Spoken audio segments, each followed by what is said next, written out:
दोस्तों, मैं किरण अरोड़ा फिर से स्वागत करती हूँ आपका नए वीडियो में। दोस्तों, आज मैं जो बात करने वाली हूँ वो बात फिर प्रॉपर्टी पे है। तो दोस्तों, जो दुनिया में जितने भी अमीर लोग बने हैं वो अमीर कैसे हुए हैं? प्रॉपर्टी से ही अमीर हुए हैं, क्योंकि जो प्रॉपर्टी की चाहत है ना, वो किसी भी इंसान की खत्म नहीं होती है। अगर किसी के पास एक प्रॉपर्टी है तो उसके पास अगर पैसा है तो उसकी चाहत होती है कि मैं एक और प्रॉपर्टी लेकर रखूं। उससे भी अगर उसको संतुष्टि नहीं मिलती तो वो चाहता है कि मैं और एक प्रॉपर्टी खरीदूं।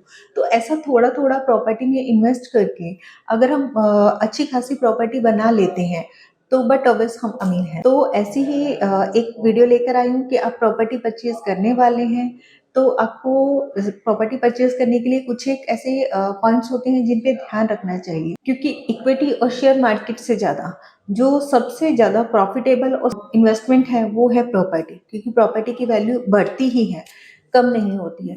बट प्रॉपर्टी भी आपको किस लोकेशन में लेना चाहिए, किस तरह का प्रॉपर्टी आपको परचेज करना चाहिए, वो सब चीज़ों को ध्यान रखना चाहिए। अगर आपने कुछ प्रॉपर्टी बनाने का मन बनाया भी है तो आपको सबसे पहले बजट डिसाइड करना चाहिए कि मुझे जो अपना अभी इन्वेस्टमेंट करना है वो किस बजट तक इन्वेस्टमेंट, क्योंकि जब तक अगर आपका बजट डिसाइड नहीं होगा तो बट अवश्य आपके घर की व्यवस्था बिगड़ जाएगी। इसलिए सबसे पहले जो अपने प्रॉपर्टी परचेज करने वाले हैं, क्योंकि अगर आप प्रॉपर्टी लेने के लिए निकल रहे हैं तो आपको कुछ ना कुछ बजट डिसाइड करना पड़ेगा कि इतने करोड़ का या इतने लाख तक का मैंने जो प्रॉपर्टी है वो परचेज करना है। तो उसके अकॉर्डिंग फिर आप सर्च कीजिए। आप रियल एस्टेट कंसल्टेंट के पास जा सकते हैं। आप कुछ एक डेवलपर्स हैं। पहले तो दोस्तों, अगर प्रॉपर्टी परचेज करने जा रहे हैं तो सबसे पहले आप सिटी डिसाइड कीजिए कि आपको किस सिटी में प्रॉपर्टी खरीदना है, कहाँ पे आपको इन फ्यूचर इन्वेस्टमेंट में अच्छा खासा रिटर्न मिलने वाला है। उसके बाद अगर आपने एक सिटी डिसाइड कर लिया, जैसा कुछ सिटीज हैं जो ऑलरेडी डेवलप हो चुकी हैं, लेकिन कुछ एक सिटीज हैं डेवलपमेंट मोड पे हैं, जहाँ पे अभी डेवलपमेंट हो रहा है। तो अगर हम इन्वेस्टमेंट पर्पज के लिए अगर प्रॉपर्टी परचेज करते हैं तो हमें प्रॉपर्टी हमेशा उस जगह पे लेनी चाहिए कि जहाँ पे इन फ्यूचर ग्रोथ आने वाली है, आने वाले 5-10 सालों में ग्रोथ आने वाली है। तो क्या होता है, जहाँ वो जो प्रॉपर्टी है उसका जो वैल्यूएशन है वो हमें कई गुना तक रिटर्न दे सकती है। तो उस अगर हमने सिटी डिसाइड कर लिया तो हमने एक लोकेशन भी डिसाइड किया कि इस लोकेशन में डेवलपमेंट हो रहा है, इस लोकेशन में हमने प्रॉपर्टी परचेज करना है। आपका बजट हो गया, आपका लोकेशन हो गया, आपका सिटी डिसाइड हो गया। अभी आपको प्रोजेक्ट्स पे जाना चाहिए। जैसा आपको अगर आप प्लॉटी टाउनशिप देख रहे हैं या फ्लैट देख रहे हैं, विला बंगला कुछ भी देख रहे हैं, तो आपको उनकी जो साइट्स रहती हैं, साइट पे जाइए या वहाँ के वहाँ के जो एसोसिएट्स रहते हैं उनसे मिलिए, या उस एरिया में जो प्रॉपर्टी कंसल्टेंट है आप उनसे बात कीजिए कि जो प्रॉपर्टी है अभी यहाँ पे कुछ कौन से अच्छे डेवलपर्स आ रहे हैं जो कुछ नया प्रोजेक्ट लेकर आ रहे हैं। तो क्या होता है, अगर आप इन्वेस्टमेंट पर्पज के लिए ले रहे हैं तो आपको सबसे पहले प्रॉपर्टी के बारे में पूरा सर्च कर लेना चाहिए। ऐसा नहीं हो कि आप प्रॉपर्टी इन्वेस्टमेंट पर्पज के लिए खरीद रहे हो और इन फ्यूचर आपको वो थोड़ा भारी पड़ जाए। तो उसके लिए आपको पूरा सर्च करना चाहिए, लेकिन सर्च करने में इतना टाइम भी नहीं लगा देना चाहिए कि प्रॉपर्टी के दाम बढ़ जाए। आपने प्रॉपर्टी के रेट निकाल लिए, अब आप 5 से 6 प्रोजेक्ट देख कर आइए। आप जब देख कर आएंगे तो हर एक डेवलपर होते हैं, हर क्योंकि वो ग्रोइंग एरिया है तो वहाँ पे मल्टीपल डेवलपर जो ब्रांडेड डेवलपर्स होंगे, बट ऑब्वियस वो वहाँ पे काम कर रहे होंगे।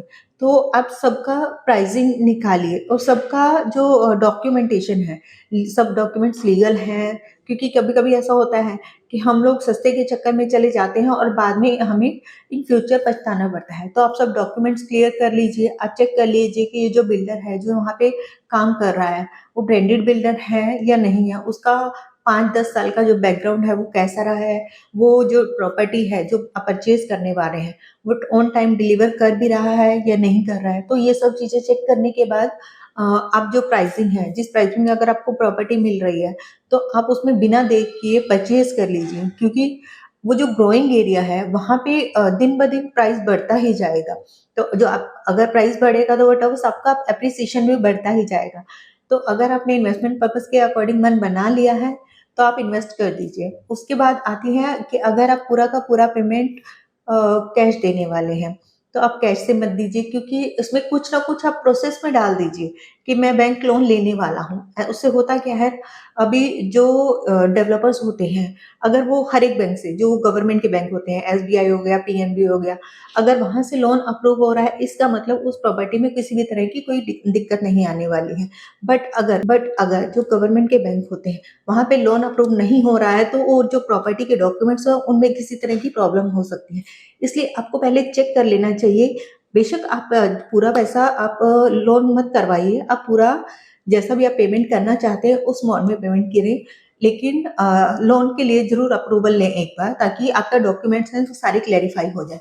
ये सब होने के बाद आप जो फर्स्ट चेक देते हैं, पहले भी मैंने कई वीडियोस में बताया है कि जो फर्स्ट चेक देते हैं वो कम से कम अमाउंट का दीजिए, और वो चेक में ही, जो फर्स्ट पेमेंट है टोकन पेमेंट, वो आप चेक में ही दीजिए ताकि आपके पास एक प्रूफ रहे।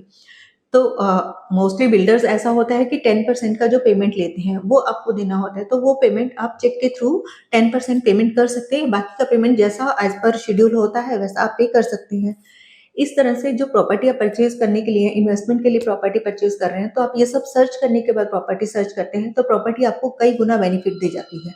हो सकता है वो आने वाले 10 सालों में 10 गुना, 20 गुना या 30 गुना तक भी प्रॉफिट दे जाए। तो दोस्तों, अगर आपको मेरा वीडियो अच्छा लगा तो हमेशा की तरह मेरे वीडियो को शेयर कीजिए, मेरे चैनल को सब्सक्राइब कीजिए और बेल आइकन पे क्लिक कीजिए। धन्यवाद।